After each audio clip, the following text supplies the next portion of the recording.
Silakan klik tombol like, subscribe dan nyalakan tanda lonceng agar tidak ketinggalan video terbaru kami.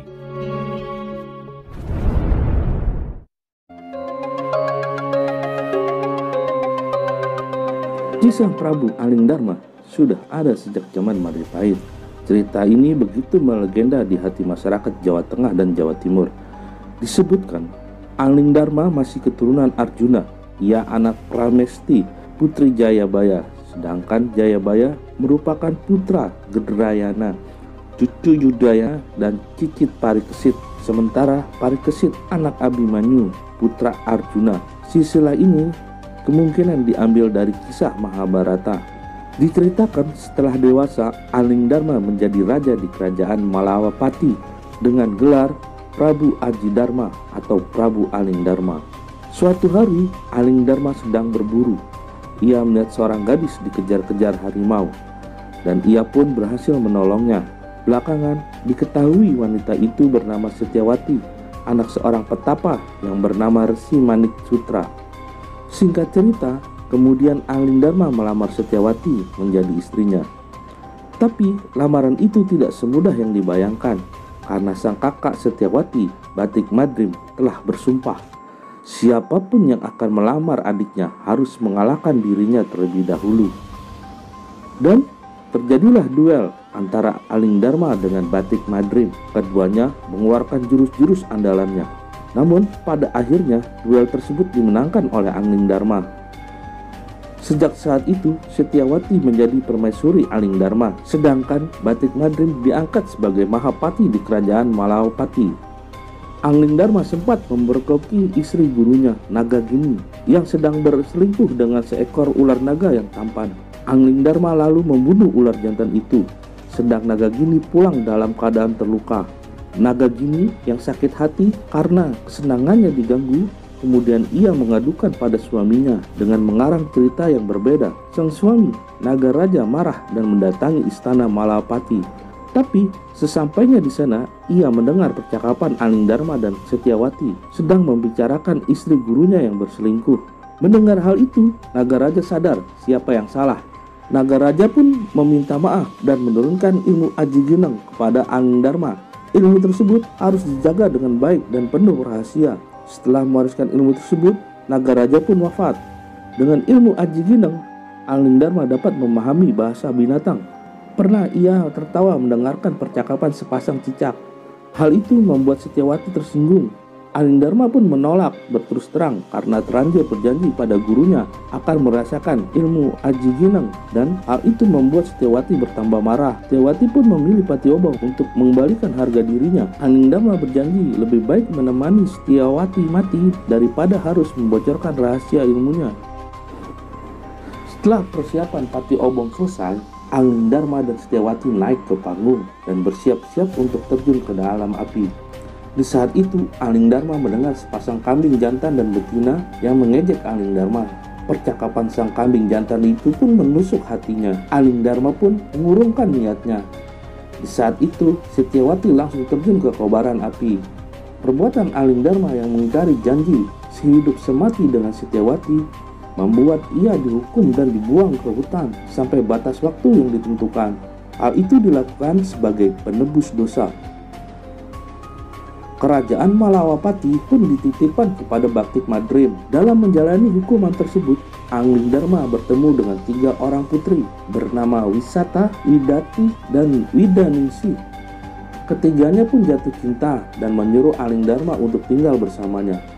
Alingdharma menurut sekaligus curiga karena ketiga putri tersebut suka pergi pada malam hari secara diam-diam. Alingdharma menyamar sebagai burung gagak untuk menyelidiki kejahatan rahasia ketiga putri tersebut. Ternyata setiap malam ketiganya berpesta memakan daging manusia. Kemudian Alingdharma pun berselisih dengan mereka. Akhirnya ketiga putri tersebut mengutuk Alingdharma menjadi seekor belibis putih. Dan belibis putih pun terbang sampai ke wilayah kerajaan Bojanegara. Di sana ia dipelihara oleh seorang pemuda desa bernama Jaga Gedug. Jaga Gedug adalah anak seorang damang. Di lain desa diceritakan ada perseteruan antara sepasang suami dengan salah satu jin yang menyamar sebagai sang suami. Berita ini membuat geger kerajaan Bojanagara. Namun sang raja tidak bisa memutuskan mana suami yang asli dari wanita tersebut. Atas saran Belibis Putih, Ki Demang dan Jaka Geduk mengikuti sayembara. Ki Demang lalu menyuruh suami yang asli untuk masuk ke dalam kendi. Bila tidak bisa masuk, dialah yang palsu. Seketika itu pula jin langsung masuk ke dalam kendi. Ki Demang langsung mengumumkan yang masuk ke dalam kendi itu adalah jin yang menyerupai manusia. Atas keberhasilannya itu, Ki Demang diangkat sebagai hakim negara, sedangkan Belibis Putih diminta sebagai peliharaan Ambarawati, putri Dharma Wangsa. Setelah dipelihara oleh Ambarawati, Belibis tersebut selalu berubah menjadi manusia. Alingdharma menemui sang putri setiap malam hari. Akhirnya, mereka menikah tanpa seizin orang tua. Dari perkawinan itu, Ambarawati pun mengandung. Dharma Wangsa heran dan bingung mendapati putrinya mengandung tanpa suami.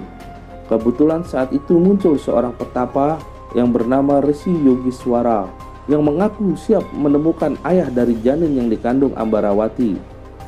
Yogiswara kemudian menyerang Belibis Putih peliharaan Ambarawati. Setelah melalui pertarungan seru, Belibis Putih kembali ke wujud Alingdharma, sedangkan Yogiswara berubah menjadi Batik Madrim.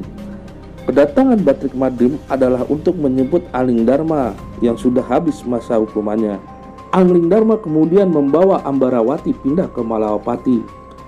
Dari perkawinan kedua itu lahir seorang putra bernama Angling Kusuma yang setelah dewasa menggantikan kakeknya menjadi raja di Bojanagara. Cerita Alingdharma juga terpahat pada Candi Jago yang terletak di Desa Tumpang, Kecamatan Tumpang, Kabupaten Malang, Jawa Timur. Terdapat 7 relief yang menceritakan tentang Prabu Alingdharma. Pada relief pertama atau pembuka, mengabarkan seekor naga jantan menggoda naga betina. Relief ini bisa ditemukan di kaki candi, tepatnya pada sisi timur laut. Letaknya setelah relief Tantri Kumandaka dan sebelum relief Kunjara Karna. Tapi cerita yang ada di relief dan kisah Alingdharma yang di masyarakat jauh berbeda. Sementara itu, sebagian masyarakat Jawa Tengah dan Jawa Timur meyakini Alingdharma pernah hidup pada masa lalu.